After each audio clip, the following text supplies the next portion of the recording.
Yeah, I'm ready. What's up, guys? It's Brandon from Team Ragnarok here, bringing you a Royal Paladin deck profile. So this is one that I've wanted to do for a while. So yeah, let's get going. This is my Gancelot deck profile. So first off, I'll start with the one of Exculpate the Blaster. So this just allows me to, on place, counterblast one, take everything out of my soul apart from one card, and then if I do, Exculpate can attack everything on my opponent's board. Its other skill is at the end of the battle, I can choose 2 cards from my hand, put them into soul, retire Exculpate and ride a Blaster Blade from my soul. If I do not have a Blaster Blade, I lose the game. I only run it as a one-off because if I see it, I see it. It's only really good in the Excel matchup. I think that more than one just kind of clogs, in my opinion, because it's not a card that you need, but if you see it, it can be nice. Moving on, I play 3 Monarch Sanctuary Alfred.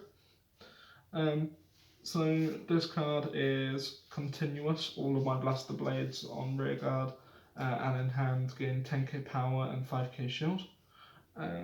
So it just gives me more defensive and aggro options. Also on place, I can Counterblast 1, Soul Blast 1, return a Blaster Blade from my drop back to my hand, and it gains 15k, and if I've got an Alfred and Soul, it gains a crit. I find that if I go first, this is my go-to ride. I normally go Force 2, so this thing is 28k, Force 2, whilst my opponent's still on grade 2. It's important to note that it gains to 15k regardless of if I add a Blaster Blade back or not. So going first is still a very nice pressure. 9 times out of 10 it's a guaranteed hit on my opponent, so that's a guaranteed 2 damage.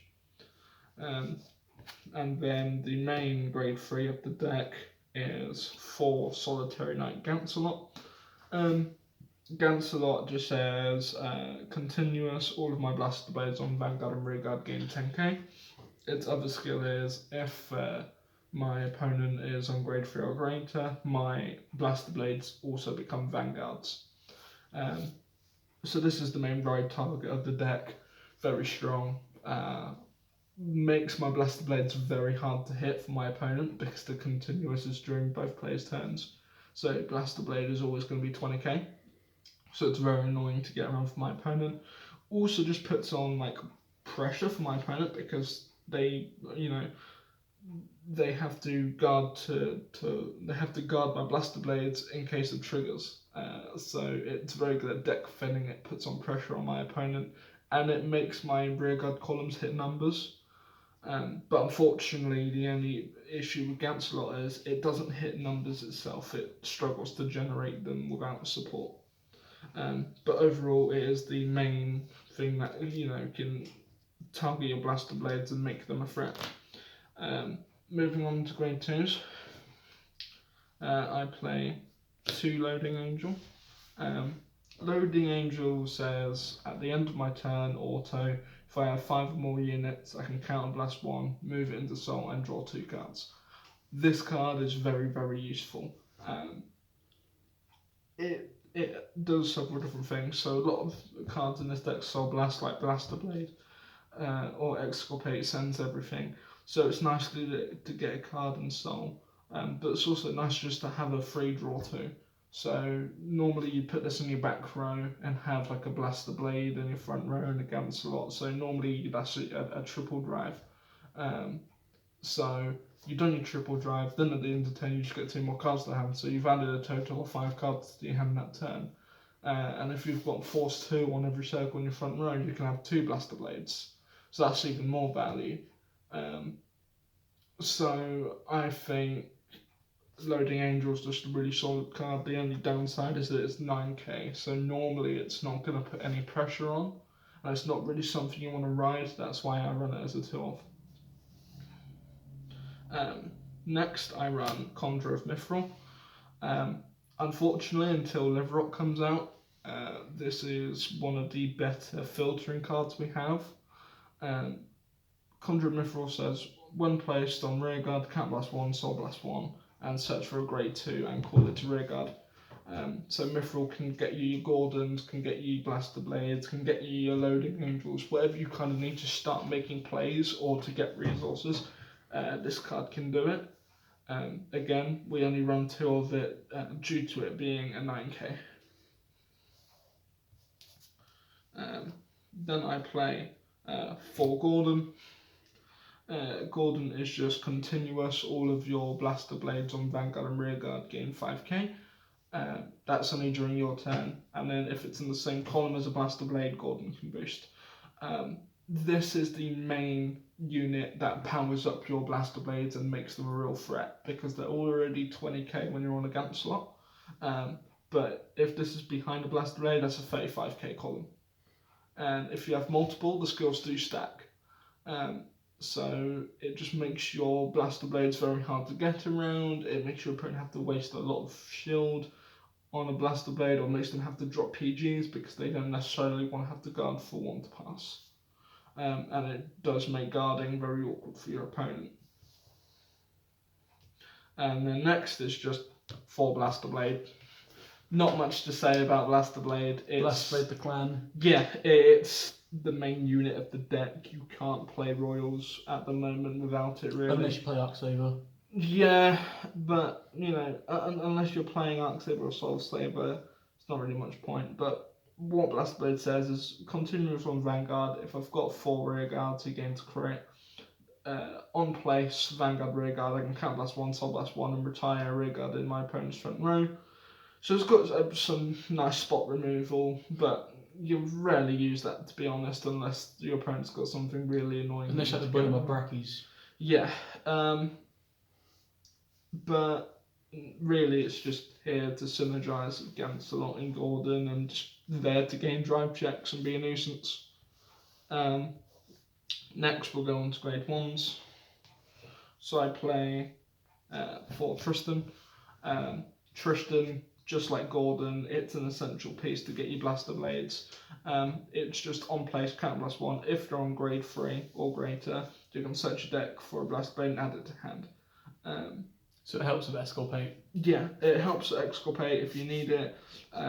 There's also another grade 1 that it can synergise with and get things back for you. It searches out, so say if you've gone into your Gant slot turn but you have no Blaster Blades, you can trust them and get one. You can, even if you're on Monarch, you can do this to get one, so you can have more defences or aggression, whatever you feel you need at the time. And if you Exculpate with no Blaster Blade and Soul or hand... Yeah, Tristan gets you that, yeah. But very rarely that will come up. But it's still nice to have. It still searches you your bread and butter of the deck. Then I play 4 Claremont Sagamore. Now this card is shot up in price. There's 160 value there, Brandon. Yeah, but with this card is on place. I can choose a grade 2 from my drop and put it on the top or bottom of my deck, and if I did, it gains 10k. Now, this card is amazing. It puts you Blaster Blades back. So what I said with Tristan earlier is you put a Blaster Blade back with Gamoris, he gains 10k, so he's an 18k booster or attacker. You then Tristan to get your Blaster Blade back. You can even add Gordon, put Gordon back if you wanted to. Yeah, you can put anything back that you feel you'll need. 9 times out of 10 it will be a Blaster Blade, if you know. Playing its retirement. Because the only problem this deck does have is if they can remove your Blaster Blades, then Gamora the only issue you have is Narukami. Yeah, it's not a unbeatable matchup. You just have to play it very smartly and hold on to things like Gamora's. Now the only difference is I don't see a lot of Royal decks right now playing 4. I think 4 is necessary. 1, it's a free 18k on board, and it gets you back any of your essential grade 2s. Overall, it's just a really solid card. Then I play 3 Night Squire Alan. Alan is Rearguard. On place, Count Blast 1, call a unit from hand to Rearguard. Alan gains 3k and I draw a card. Now, the main thing to remember with Alan is, and I see a lot of people doing this, there is a ruling with him and Blaster Blade whilst you're on Gant slot. If you, same with Marin, if you call Alan, use his skill, and you call Blaster Blade to the front row whilst you're on Gancelot, you will not get the draw. Because as soon as the Blaster Blade is placed, it is not placed on the rear guard, it's on the vanguard. So you do not get the draw. So the key is to do, say if you've got nothing in the column that you want to call the Blaster Blade, all you do, you move that unit up, you then call the Allen wherever, and then call the Blaster Blade to the back row, so you get the draw, and then move the Blaster Blade up. So, say you use Alan, Mm-hmm. call Blaster Blade to a column, draw it, then call it in the same column as Marin. You get Marin's skill as well. So what you would need to do, if you wanted to do that, is you would want Marin in the front row, because if Marin is in the back row, you don't do get that, skill. you won't get the draw off of Alan, and you won't get the draw off of Marin. So if you want the draw off either of them, it needs to be in the back row, or you need to not be on Gancelot. That's the key thing to remember. And then for my last grade ones, I run a bit of spice. I run Mirror Barrow. So I know this is an unpopular opinion. I don't really see a lot of decks running this. My reasoning is Gancelot does not hit numbers. Gancelot itself is the only column in the deck which is normally not threatening. Every deck can put Hill Trigger down to 2 to pass against Lot column. Yeah, normally without this, Gancelot will hit 21 just base boosted. It can hit, it can hit 24 if Alan's behind it. If you've used Alan that turn, if Gamoris is behind it, that's fine, but that's not continuous. From that point after that turn, it's normally swinging for 21 at max. But with Mirabiru, it's continuous. Makes it 25. Yeah, it's continuous as behind Vanguard, it gains 5k. So it's a 12k booster at all times, making Gancelot 25, making it a threat to your opponent. Because you can't just put Hill Trigger down 2 to pass. No, so it makes every column threatening, and your opponent now has to consider how they want to guard everything, and not just throw down one card and say, well, Gancelot's no longer a threat. I think it's needed for Gancelot right now because it really does struggle. I mean, you can run stuff like Stallion that gains power. The only thing with a Stallion is it requires you to have a certain number of rear guards, where this doesn't require anything. It requires to be behind the Vanguard. Which I think if you're up against retirement, you'd rather run this, because if you draw into this, it's still, your Vanguard's still going to hit 25. It's also nice against behind Monarch, because Monarch will be 28, boosted by this it's 40. When you go first, that's very threatening as well. I just feel it puts on pressure. Then grade zeros, run Lime because it's shiny. Yeah, he doesn't run Barkable because it's not a shiny card. Obviously, starters and standard just online draw a card, nothing to really say. Well, soon they're about to get an errata. Yeah, for the quick shields. Then for draw, I don't think you need more than that. You want to run more crits, more pressure with your blaster blades because you're doing so many drive checks you filter already. Well, I think with a new set, you might take that down to. It depends with these new crits. It depends what you want to do. At the moment, I like them because the PG, you can mess around and come the new stuff. But for now, you want 4 of these. The reason you don't really need more than 4 is because, I mean, you have so many drive checks a turn. I mean, you can have up to 4 drive checks in a turn. So I don't really think it's necessary. You've got Loading Angel. Yeah, I don't really think it's necessary to, and Alan, I don't think it's necessary to have more. 4 Hill, staple, nothing really to say. 8 crit, again, I think because of how heavy this deck can filter, there is no point on running any other ratio at the moment. You filter so much, your blaster blade's already pressure, because when you're on Gancelot and your blaster blade counts as a Vanguard, it will have its Vanguard skill. Crits are even more valuable. I wouldn't change your trigger lineup. You don't need the draw. You've got Loading Angel, you've got Alan, you've got up to 4 drive checks. You don't need them. But yeah, that's the deck profile. I do have one question for you. What a lot of people are probably going to ask you, why don't you run Bedivere and K? So I used to play Bedivere and K, and I played it when I went to the UK Nationals in London. And don't get me wrong, I do like Bedivere and K. I like that it's a 24k swing. It's very helpful. It's very useful. The only thing I just don't like is if you see K, you're fine. You can get the Bedivere. But if you see Bedivere and not K, it's a dead card. It also just clogs up space because you struggle to run everything you need. Like, you need loading angels right now to get the cards pieces. You need Conjured Mithrils, you need Gordons, you see Blaster Blades. You don't really want to cut Blaster Blade. You don't want to cut Gordon. I see a lot of people running Gordon at less than 4 to make room. I don't agree. I think you want to run Gordon at max because it just creates so much power columns that it's crazy. It's also your opponent will try and, if they've got a bit of spot removal, they'll either target your Blaster Blades or your Gordons. So if they get rid of your Gordons, you're like, okay, cool, I've got another one. I think... and you got Gamora, so okay, put it back. Yeah, and I think grade 1 space, I want to run Gamora at 4 because it's a solid card. It gets me back everything. I see people running Gamora at 2. Yeah, and I completely understand that because they're trying to make space for the Bedivere, or they're trying to run Alan and Marin. I don't like that. I would prefer just Gamora's putting something back and gaining the power. It also means that, same with Exculpate, if I'm completely out of Blaster Blades, Gamora's just then keeps Exculpate still an option. It makes it still an option and just doesn't make it a dead card. Also doesn't, make Tristan a dead card.